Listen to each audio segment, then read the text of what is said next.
Bonjour à tous, j'espère que vous allez bien. Donc je vous retrouve aujourd'hui pour mon haul de la Japan Expo Sud. Pour celles et ceux qui n'étaient pas au courant, le week-end dernier je me suis rendue à la Japan Expo Sud de Marseille. Donc j'y étais le vendredi après-midi et le dimanche après-midi, et croyez-moi que 2 après-midi c'était très largement suffisant pour en faire le tour. Alors ce n'était pas la première fois que je me rendais à la Japan Expo Sud, la première fois c'était en 2015, et à cette époque-là je vous avais fait une vidéo vlog et une vidéo haul comme celle-ci. Donc je vous mets les liens des vidéos dans la barre d'infos si jamais cela vous intéresse. Cette année je n'ai pas vlogué, j'ai seulement pris quelques photos que je vous ai déjà partagées sur les réseaux sociaux. Donc encore une fois, je vous invite à me suivre sur Facebook, Twitter et Instagram si vous voulez voir notamment les photos que j'ai prises lors de cette Japan Expo Sud. Je n'ai donc pas vlogué et j'y étais complètement en touriste. Je ne suis vraiment pas allée à cette Japan Expo Sud dans le but de voir certains artistes, d'avoir des dédicaces, de voir des youtubeurs, des concerts ou quoi que ce soit. Comme la première fois où j'y étais allée, finalement c'est complètement en touriste avec aucun objectif,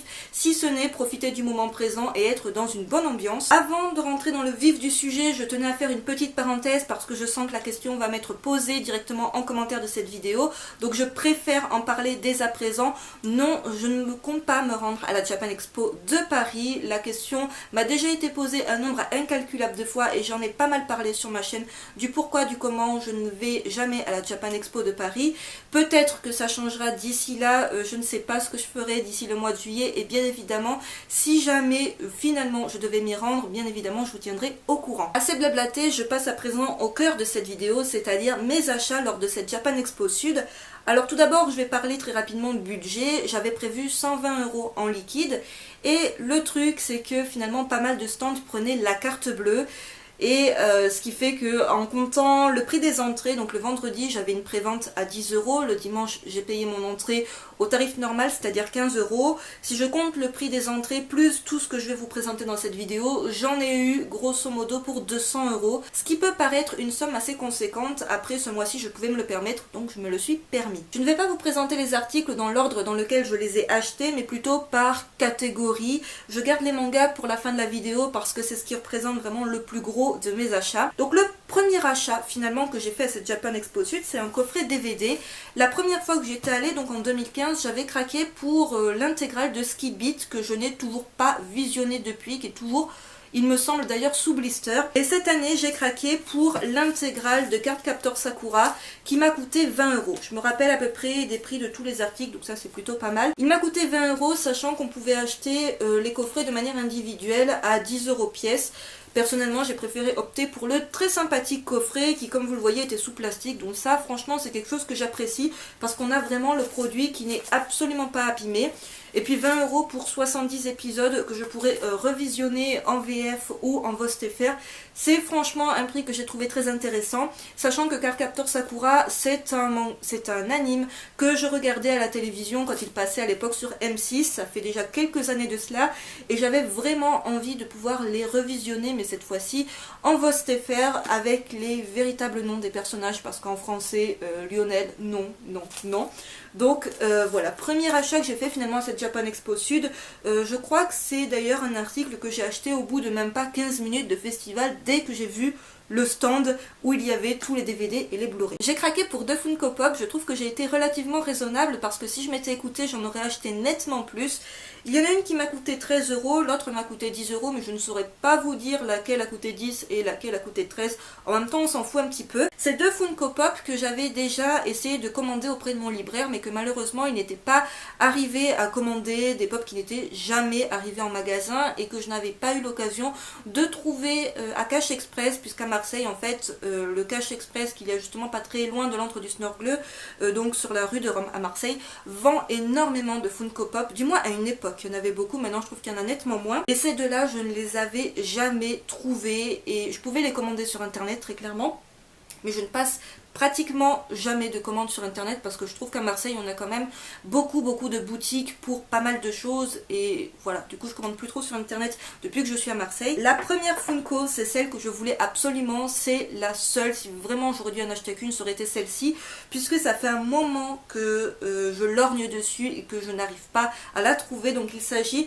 de la version normale de Newt Scamander des Animaux Fantastiques, qui est un film que j'ai vraiment beaucoup aimé et que j'ai genre trop trop hâte de pouvoir revisionner en DVD ou en Blu-ray quand il sortira d'ici quelques temps. Il y a 3 versions de la pop de Newt Scamander. Ça c'est la version la plus simple où il a l'œuf dans une main et sa baguette magique dans l'autre. Il y a la version que vous voyez peut-être derrière, je sais pas si on verra quelque chose, où il a sa valise à la main. Et la 3e version c'est avec un des petits animaux fantastiques, mais celle-ci est, il me semble, complètement introuvable, ou du moins très difficile à trouver. Du coup j'ai pris celle-ci dès que je l'ai vue parce que c'était pour moi une évidence. Je ne l'ai pas vue sur beaucoup de stands d'ailleurs, mais le premier stand sur lequel je l'ai vue, j'ai craqué de suite pour cette Funko. Franchement trop contente d'avoir trouvé cette pop de Newt Scamander parce que ça fait vraiment un moment qu'elle est dans ma wishlist. La deuxième pop n'est évidemment pas une surprise si vous me connaissez un petit peu, c'est bien évidemment une Funko de Harley Quinn. Donc ça c'est la version Suicide Squad, c'est la version d'ailleurs la plus simple que l'on peut trouver puisqu'il y a 3 versions de pop Harley Quinn disponibles pour Suicide Squad. Il y a cette version là qui est la tenue qu'elle porte dans les 3/4 du film. Il y a la version avec sa tenue de prison qu'elle a au tout début du film, mais alors celle-ci je ne l'ai jamais trouvée en France. Et il y a également la version où elle a la robe où elle fait, enfin la scène où elle fait un petit peu de pole dance avec le Joker. Mais voilà, ces 2 versions là sont vraiment ultra compliquées à trouver. Si vous cherchez même sur Amazon tout ça, vous allez les trouver à des prix genre hallucinants. Et celle-ci, eh bien c'est la version la plus simple, je pense que c'est la version que le plus de monde a acheté.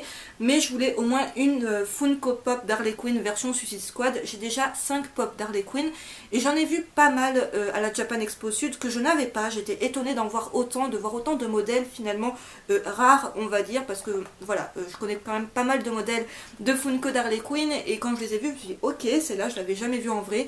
Mais j'ai été raisonnable comme je l'ai dit, donc je n'en ai acheté qu'une seule. Petite info si vous n'étiez pas au courant, mais Suicide Squad a remporté un Oscar, l'Oscar du meilleur maquillage. Ça a fait pas mal grincer des dents sur Twitter quand l'annonce est tombée, mais personnellement j'étais assez contente puisque c'est un film que j'ai beaucoup apprécié. Je passe à présent à complètement autre chose. J'ai acheté une boîte à thé pour ma maman, tout simplement parce qu'elle boit énormément de thé. J'avais dans l'idée à la base de la remplir de feuilles de thé. Le problème c'est que je ne savais absolument pas quel thé choisir. Du coup, pour ne pas faire de fausses notes, j'ai préféré simplement opter pour la boîte vide. C'est une boîte, c'est le format moyen, elle est recouverte de tissu, elle m'a coûté 15 ou 16 euros. Il y avait des boîtes beaucoup plus petites, des boîtes beaucoup plus grosses, mais ce que j'ai apprécié avec celle-ci, bon déjà, c'est le motif qu'on a, je le trouvais vraiment très joli, et le violet c'est une couleur que je sais que ma maman aime bien. Mais ce que j'aime bien avec cette boîte, c'est qu'on a la double fermeture. Alors, je pensais que c'était automatique sur les boîtes de thé pour vraiment bien conserver les feuilles de thé pour qu'elles gardent vraiment toute leur fraîcheur.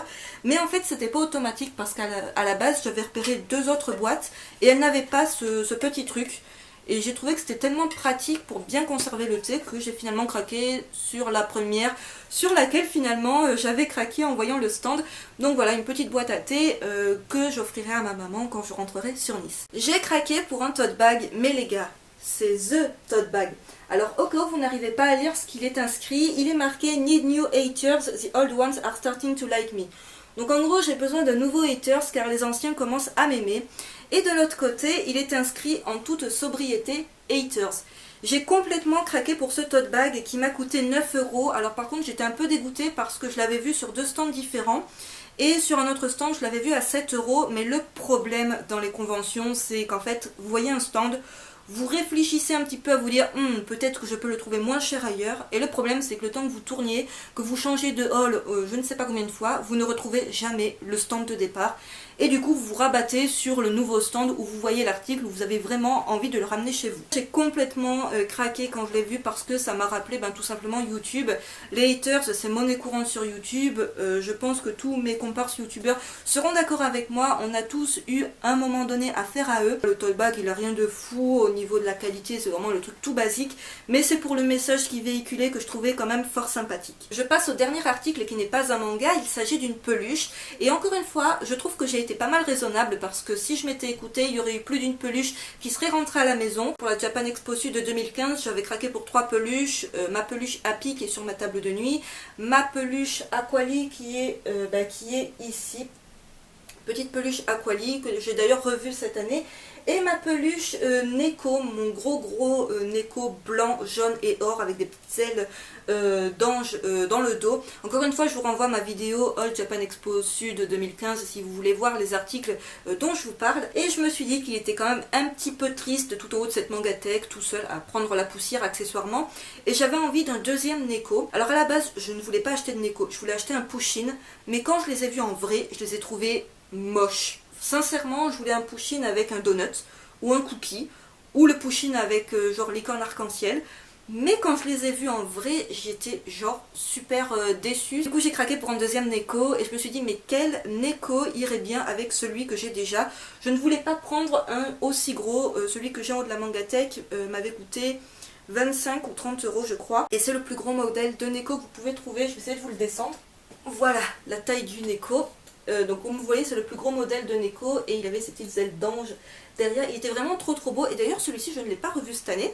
Et bref, je me suis dit mais quel modèle de Neko finalement irait bien avec celui-ci en plus petit, parce que quand même j'approche doucement de la trentaine, donc on va arrêter avec les peluches disproportionnées. Tout ça pour vous dire que j'ai craqué pour un petit Neko, le modèle moyen intermédiaire à 15 €. Et c'est le Neko Vampire. Un Neko tout noir avec des yeux rouges et des petites dents de vampire. Il y avait deux modèles pour celui-ci. Il y avait avec les yeux rouges et les yeux blancs.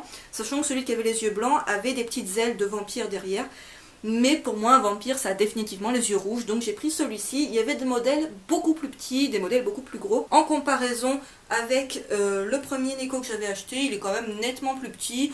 Je me dis que si je retourne à la Japan Expo Sud l'année prochaine, sachant que l'année prochaine c'est déjà programmé pour le mois de mars, j'en prendrai un encore plus petit et à terme ça fera des poupées russes de Neko. C'est complètement ridicule, ça ne sert strictement à rien, on est bien d'accord. Il est trop mignon, le seul craquage peluche, kawaii, complètement inutile de ma Japan Expo Sud. La dernière partie de ce haul est donc consacrée aux mangas. J'ai acheté des mangas neufs, mais également des mangas d'occasion. Je vais commencer avec ceux qui sont neufs, que j'ai tous achetés sur le même stand, c'est le stand d'IDP. C'est une maison d'édition que je connaissais de nom, de visu, je savais globalement ce qu'ils éditaient, mais je n'avais jamais craqué pour un seul de leurs titres. C'est une maison d'édition qui publie du boys love, et quand j'ai vu leur stand, quand j'ai vu qu'ils avaient les mangas qui me faisaient de l'œil, qui étaient dans ma wishlist depuis genre trop longtemps, j'ai complètement craqué. J'en ai eu pour 56 € de manga. Sincèrement, j'avais dans mes souvenirs que IDP c'était moins cher, mais du coup ils m'ont expliqué que pour payer les mangas moins chers, il faut s'abonner. Donc je vous mettrai les liens d'IDP dans la barre d'infos si jamais vous ne connaissiez pas ou que cela vous intéresse, leur page Facebook notamment. Je crois qu'ils m'ont parlé de leur page Facebook. Et j'ai craqué pour 7 mangas, mais encore une fois, si je m'étais écoutée, j'en aurais acheté beaucoup plus. Mais quand même 56 € de manga, ça a commencé à chiffrer un petit peu. Je ne les ai pas encore lus, j'ai pas du tout eu le temps de lire cette semaine, mais ils feront l'objet, comme j'avais fait ma vidéo nouveauté 100% yaoi. Je ferai une vidéo lecture 100% yaoi IDP, quelque chose comme ça, courant le mois de mars ou le mois d'avril, je ne sais pas encore. Les deux premiers titres que j'ai achetés, c'est des titres que vous m'aviez justement conseillé de lire, puisque j'avais aimé Quali Under the Snow, et vous aviez été nombreux à me conseiller ces deux titres là. Donc il y a tout d'abord le one shot L'étranger de la plage. La couverture, enfin les couvertures de tous ces titres sont genre dingues. C'est un petit peu cher après si vous les achetez au prix normal sans abonnement. Ok, on est dans du manga à 8 €, mais les couvertures sont vraiment dingues et je trouve que côté édition c'est quand même de la bonne qualité. Je les ai à peine feuilletées pour être honnête, mais je les trouve vraiment de très bonne facture. Donc ça c'est L'étranger de la plage qui est un one shot et du même auteur, et je pense que c'est une série annexe ou une série qui se suivent, je ne sais pas encore trop. L'étranger du Zéphyr, donc ça c'est le tome 1 et le tome 2 est déjà daté pour le mois d'avril ou le mois de mai, je ne sais plus. Et les couvertures sont trop dingues. J'ai craqué pour une série entière, donc de 3 tomes, sachant qu'il y a la suite en 2 tomes qui va paraître au mois de mai, là je crois, si je dis pas de bêtises. C'est cette série là, donc c'est Dokyusei. Donc le tome 1, je vous montre les couvertures parce que là encore les couvertures sont complètement dingues. Ça c'est une série que j'ai vue sur pas mal de chaînes, Kitsune TV entre autres. Je les ai vues aussi sur pas mal de blogs, je crois que je les ai vues sur notre blog. Bref, j'ai vu beaucoup de gens en parler en toujours de très bons termes. Le tome 2 c'est Sotsugyosei avec le thème de l'hiver. Les couvertures sont vraiment magnifiques. Et le troisième tome, Sotsugyosei avec Spring, donc le printemps, avec les cerisiers en fleurs, mais genre juste les couvertures. Le chara design m'a l'air un peu particulier, mais c'est justement le genre de chara design qui me rappelle un petit peu, mais genre un petit peu et de loin, l'ère des cristaux. C'est-à-dire c'est le genre de chara design, soit on adore, soit on trouve ça pas beau du tout. Et personnellement je trouve ça très très beau. J'ai craqué pour un one shot. J'avais vu beaucoup de bonnes chroniques à son sujet, c'est Labradorescence. Et les couvertures, mais genre toutes les couvertures de ce stand, mais m'appelaient, me disaient mais achète-nous, achète-nous. Et sincèrement, les personnes qui tenaient ce stand, je ne sais pas si c'était, je pense que c'était des personnes qui travaillaient chez IDP, pas que c'était juste des simples vendeurs, mais ils étaient tellement agréables, tellement gentils, et quand ils ont vu que j'ai pris les mangas à une vitesse vraiment hallucinante, parce que je savais déjà qu'est-ce que j'allais acheter, je savais pertinemment quels titres étaient entre guillemets des best-sellers, et c'est ce qu'ils m'ont dit, ok, vous prenez pas n'importe quoi, vous prenez le meilleur du meilleur, la crème de la crème. Ils ont essayé de me conseiller d'autres titres en me disant, ah, si vous avez aimé ça, ou si vous aimez ce genre-là, vous risquez d'apprécier ces titres-là, et ils m'ont montré des titres qui étaient aussi sur ma wishlist, mais je leur ai dit, oui, non, mais c'est gentil, hein, mais faut pas me faire craquer, je peux pas. Et le dernier titre, la couverture est genre hallucinante, le tome 2. Alors en fait c'est un one shot, mais c'est deux one shots. Et le deuxième one shot sort pareil au mois d'avril, au mois d'avril. Pas au mois de mai, je crois que c'est au mois d'avril. C'est Idamare ga Kikoeru. Et même la couverture du tome 2, elle est genre dingue. Mais vraiment, je suis hyper fan. Je ne sais absolument pas de quoi ça parle tout ça. Hein, très sincèrement, je m'en suis tenue aux critiques qui étaient dithyrambiques, aux avis, vraiment aux couvertures. Voilà, donc j'ai pas d'avis du tout à vous donner, mais n'hésitez pas à me dire en commentaire si vous avez lu l'un de ces titres, ou peut-être même plusieurs de ces titres, votre avis à leur sujet, sans spoil bien évidemment, et si vous avez d'autres titres de IDP à me conseiller, même si j'en ai quand même pas mal dans ma wishlist. J'essaierai de vous glisser ma wishlist IDP quelque part, peut-être sur les réseaux sociaux. Je conclue cette vidéo avec les mangas d'occasion. J'ai craqué pour 5 mangas sur 2 stands différents. Donc le premier que je vais vous présenter, je l'ai acheté sur le premier stand que j'avais repéré, qui vendait pas mal de titres assez connus comme One Piece, Bleach, Naruto.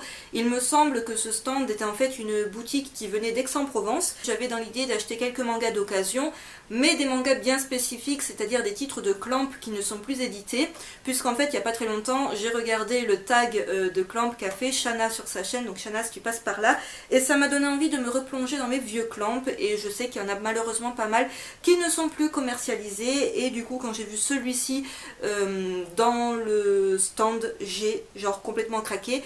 J'ai demandé quand même au vendeur combien il le faisait, il le vendait à 5 €, sachant qu'au prix du neuf, c'est du Pika édition, il devait être vendu aux alentours de 6-7 €. Donc j'ai trouvé ça un petit peu cher. Après il est relativement en bon état, et surtout quand j'ai regardé sur internet, eh bien il n'était pas vraiment disponible à 5 €, il était disponible à une dizaine d'euros sur Amazon, Fnac et compagnie. Du coup, j'ai pas hésité longtemps, il s'agit du tome 1 de Angelic Layer de Clamp, publié chez Pika. Donc ce stand-là n'avait que le premier tome. Je me suis dit qu'en même temps, ça serait l'occasion de me faire une idée au moins sur le début de la série. C'est une toute petite série terminée en 5 ou 6 tomes. Après, voilà, je ne sais pas si les tomes suivants seront aussi compliqués à trouver. Je vous montre un peu ce que ça donne au niveau des dessins, mais je suis en tout cas contente d'avoir au moins pu trouver un tome de Clamp d'occasion à cette Japan Expo Sud. Pour conclure, je me suis rendue sur un tout petit stand qui vraiment ne payait pas de mine. C'était vraiment un stand qui était assez mal placé d'ailleurs je trouve, qui vendait seulement 2 ou 3 caisses de mangas d'occasion, des grands formats notamment, qui étaient tous vendus au prix unique de 6 €. Donc 6 € pour de l'occasion, ça peut paraître super cher. Après, comme je l'ai dit, c'était des grands formats genre introuvables, et en plus en relativement bon état. Et en fait, ce stand, il y avait 3 caisses à peu près, je crois, de mangas d'occasion.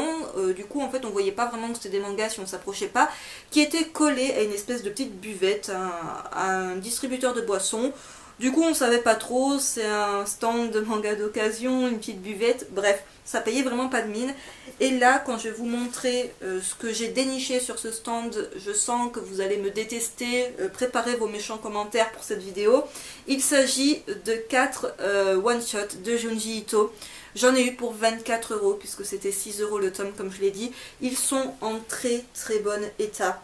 Voilà, bon il y a à peine on va dire un petit peu le dos qui est un tout petit peu abîmé, mais ça c'est vraiment le genre de truc qui s'abîme en premier chez un manga, ça va être le dos du manga. Et quand j'ai vu du Junji Ito à 6 € le tome, qu'en plus c'était des tomes qui ne sont plus édités, puisque même ce titre là c'est plus édité, et qu'en plus j'étais en bon état, ils étaient là, ils me faisaient de l'œil, je me suis dit ok, t'en prends un ou deux. Et quand j'ai regardé rapidement sur mon smartphone combien on pouvait les trouver sur Amazon, Fnac et compagnie, je me suis rendu compte qu'ils étaient genre super rares et super chers.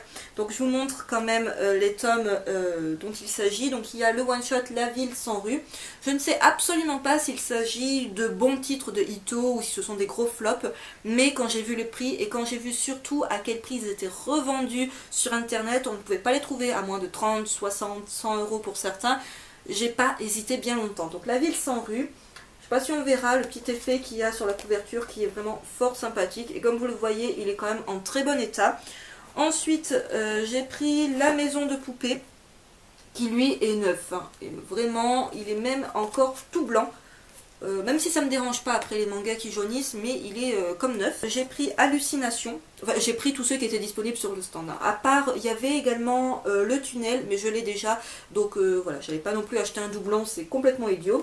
Donc Hallucination. Et le dernier, je ne sais pas si c'est une version limitée, collector, ou en fait si tout simplement le tome était vendu ainsi à l'époque. Si vous entendez, c'est pour essayer de vous faire comprendre ce qu'il y a sur la couverture, c'est un effet un peu holographique, donc c'est La Fille Perverse. Et on a un effet un peu holographique, voilà, je pense que quand on gratte dessus, vous voyez ce que je veux dire, au niveau holographique. Et voilà, il est en parfait état, il est à peine abîmé comme je l'ai dit sur le dos. J'ai craqué pour 4 one-shots complètement introuvables de Junji Ito, donc je vous en prie, défoulez-vous en commentaire de cette vidéo. Cette vidéo est à présent terminée et j'espère qu'elle vous aura plu. N'hésitez pas à me dire si vous aussi vous vous êtes rendu à la Japan Expo Sud, ce que vous en avez pensé, si vous avez craqué pour certaines choses. N'hésitez pas non plus à me donner vos avis au sujet des mangas que j'ai présentés dans cette vidéo, si vous les avez lus, ce que vous en avez pensé, sans spoil bien évidemment. Sur ce, je vous retrouve très vite pour une prochaine vidéo. Bye!